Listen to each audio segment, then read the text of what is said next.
In today's video, I'm going to share with you 3 rules to build happiness.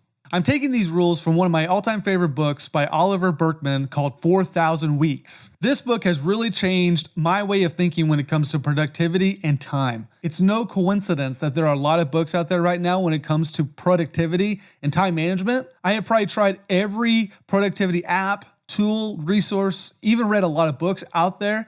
And I have found this book to be one of the most helpful when it comes to recognizing that the only way to true productivity or true happiness is through these 3 simple steps, these 3 simple rules that will help you become more happy. Now, happiness has a broad definition to it. There's a lot of different aspects as to what makes someone happy, what gives joy to somebody. Now, happiness has a broad definition, and there are a lot of different areas and ways that we can attack happiness. We're going to spend some time talking about these 3 different rules that you should apply to your life that will help you find more joy and happiness through your day-to-day life.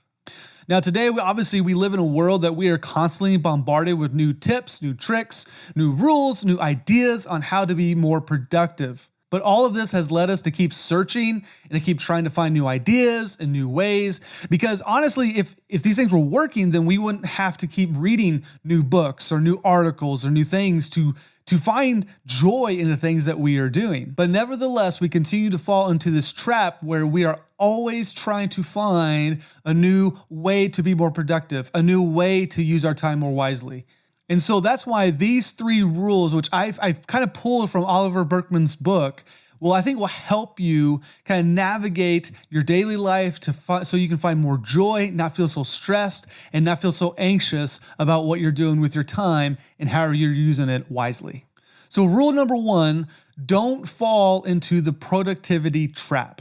If you've been on YouTube the past 5 or so years, you've probably seen a lot of videos that have talked about productivity, time management, all these different tools. I have definitely ridden that wave, and one of the ways that I have really enjoyed being on YouTube is because of the men and women that I follow that have really encouraged me to be more productive, to be more organized in my thinking. The new productivity movement has really had a major impact on my life. I have really benefited from the productivity movement, the new culture that has kind of grown out of YouTube. I have read almost every book on the subject. I have followed almost every rule, every habit, and I've tried all these different things.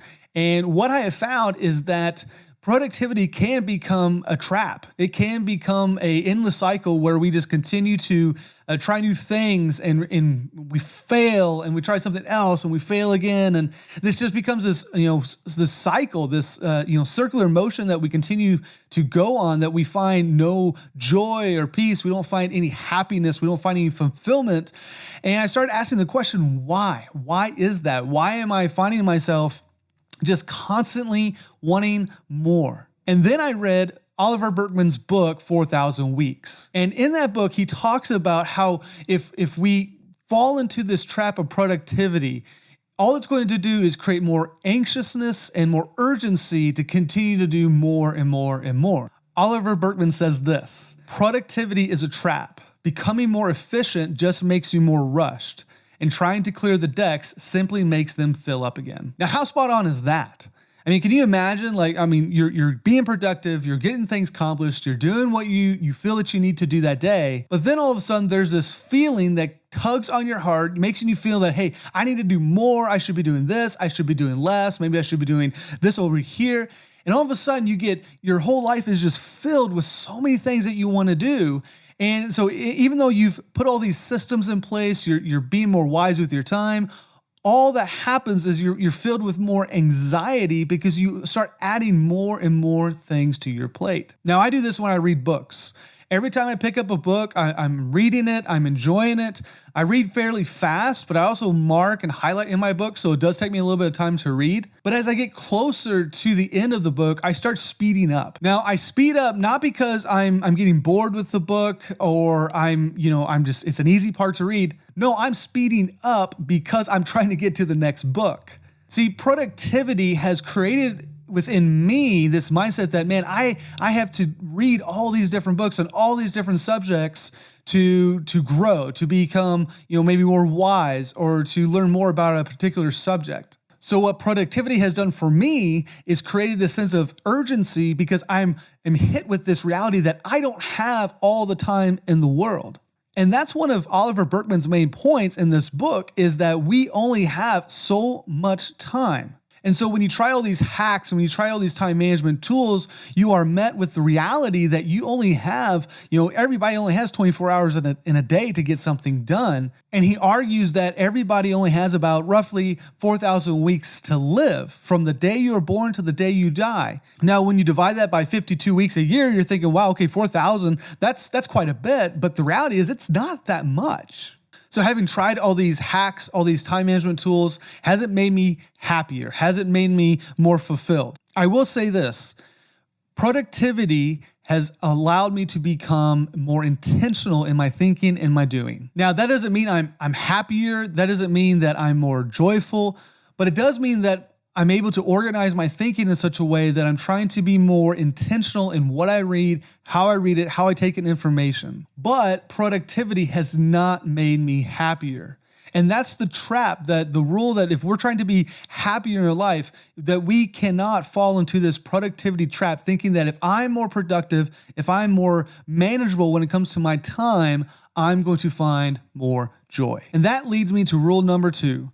Stop trying to control your time. I mean, the whole premise of Oliver Burkeman's book is to point out that we only have 4,000 weeks to live. And like I said earlier, when you break that down, it's really not that much time. It's you have 52 weeks in a year. You think that you have all the time in the world, but the reality is we are still bound by a certain amount of time. Some of us get more than 4,000 weeks. Some of us get less, but we don't know. But we still try to control that amount. And the reason that this is a rule to become more happy is because you cannot stop the conveyor belt of time. If you remember that famous scene from I Love Lucy, where they're trying to stop the chocolates from going down the conveyor belt, and all of a sudden they can't keep up and they just keep coming, and realize they're just, they're trying to put them anywhere they can, they're trying to eat them, trying to get them out of the way so that they're showing that they're more productive. That is what it's like for us when we try to control time. Time is an endless conveyor belt that we can never stop, that we can never slow down. The sun will come up, the sun will go down every single day. There's nothing you can do to stop those hands ticking on that clock.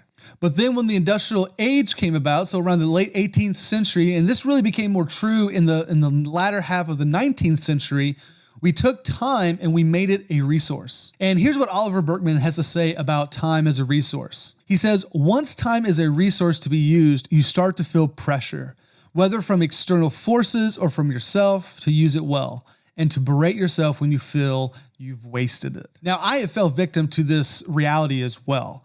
I've looked at my life and broken it up as, okay, how much money do I make per hour? And is this something that's worth my time? You see this idea brought up a lot in the finance and people who are big into like entrepreneurship and business owning. You see them talk about this idea a lot when it comes to how much is my time worth and am I spending my time wisely? Because when you start breaking down your time as a resource, you start looking at the things that you do in your day-to-day and you try to pick the best things to do, the things that match your passions or your interests. You try to live your life as best as you can. And this is something else that Burkeman talks about in his book, that anytime that we make a decision, every time that we make a choice, we are choosing to say yes to something, and then we're also choosing to say no to something. And we have to embrace that reality, because what happens is when we choose to do something, we need to enjoy that moment. We need to be happy about the choice that we made, not be so worried about the things that we're missing out on, but be more joyous in the things that we are currently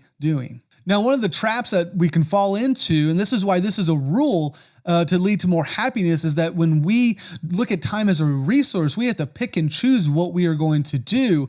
And when we choose something, that means we're saying no to something else. And when we treat time as a resource, that means we don't value the moments that we choose as highly as we would have otherwise. Because essentially, it becomes a rigged game that we can never spend the quality time that we need to in the moments that we have chosen to be in. And that leads me to rule number 3, which is to live in the present. When we recognize that our time is limited, we have to make emotional choices that are going to impact us. Because every time that we make a choice, we are faced with the reality that our time is finite, that we don't live forever. And so we are taking the time that God has given us and we are choosing to do a particular task or be with our family, be with a friend, be with a neighbor, whatever that is, we are making a choice to confront the emotional reality that we only have been given a certain amount of time, and therefore we must live it well. So when we live in the present,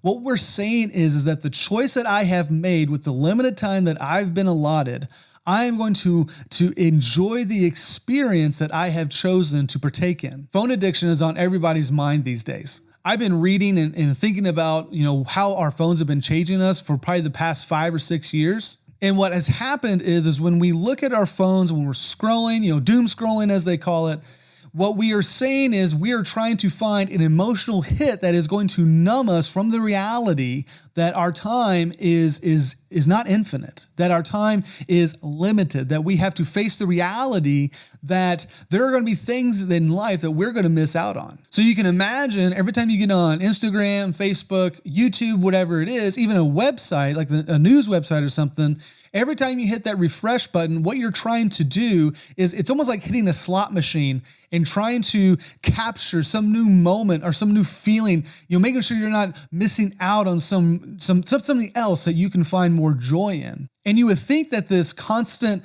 scrolling on Instagram, scrolling on Facebook, on the internet, whatever it is, we're trying to find a source of happiness.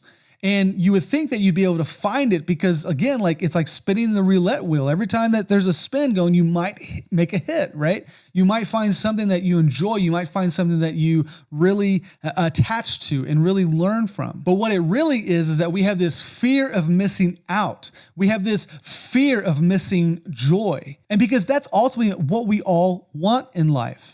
It doesn't matter what religion you follow. It doesn't matter what your background is. You are always trying to find a source of joy and a source of happiness in your life. But every time that there's a new book written about productivity, every time there's something new about time management, I just think we're missing something here. And this is why I think this is a great rule to follow, is that we must live in the moment. Because when we live in the moment, what we're saying to ourselves is that the experiences that we are about to partake in is going to bring me more joy and more satisfaction than anything else that I could have partook in that particular time. And so when we live in the present, when we live in the current moment, we find more joy and happiness in those times versus looking on our phones for something greater, something else that's going to bring us maybe more joy or more happiness than sitting on the couch talking to our parents, talking to our friends, going out to dinner with our loved ones. Whatever it is, we try to escape this reality that, man, I've made a choice. So when we live in the moment, when we live in the present, we're actually going to find more joy and find more happiness in the long run than if we were to just say, hey, I'm going to go to this party, but I'm also going to spend time on my phone. Hey, I'm going to go out to date with my wife, but I'm also going to spend time on my phone. Hey, I'm going to do this, I'm going to do that. We try to divide so much of our time and attention to multiple things at once that we actually don't get to enjoy the experience that we are partaking in. And because we are not enjoying that experience, that actually leads to less joy and less happiness. So when you live in the present, you actually find more joy than you would be if you were trying to live in two places at one time. Don't worry about missing out. Don't worry about maybe there's more joy found in something else. You are doing the most important thing right now. Perhaps that is something you're going to learn as time goes on. Perhaps you're going to recognize what things are more valuable to you, what sparks your interest, what you find most interesting. But don't allow your emotional feelings when you realize that, man, I only have so many hours a day, I only have so many minutes during a week. Don't allow that to rob you from the joy that you can have by living in the present moment that you are currently in. So I hope this video has helped you in your quest to find happiness. I hope these rules haven't been over the top or too hard to understand. I hope these rules have been very simple and easy to even apply to your own life. And the reality is this is a small snippet of this word happiness. Like I said, we've kind of narrowed this down to a small piece of the pie. And so if you want to learn more about how to not worry so much about being more productive, if you want to not worry so much about using your time wisely, I would encourage you to go pick up 4,000 Weeks by Oliver Burkeman. I have read it twice and it has been a great read. I would encourage you to go and pick up this book today. So if you like this content, I would encourage you to hit that like button and comment down below and let me know what have you found that has brought more joy and happiness in your life. I hope you have a great week, and I'll see you guys next time.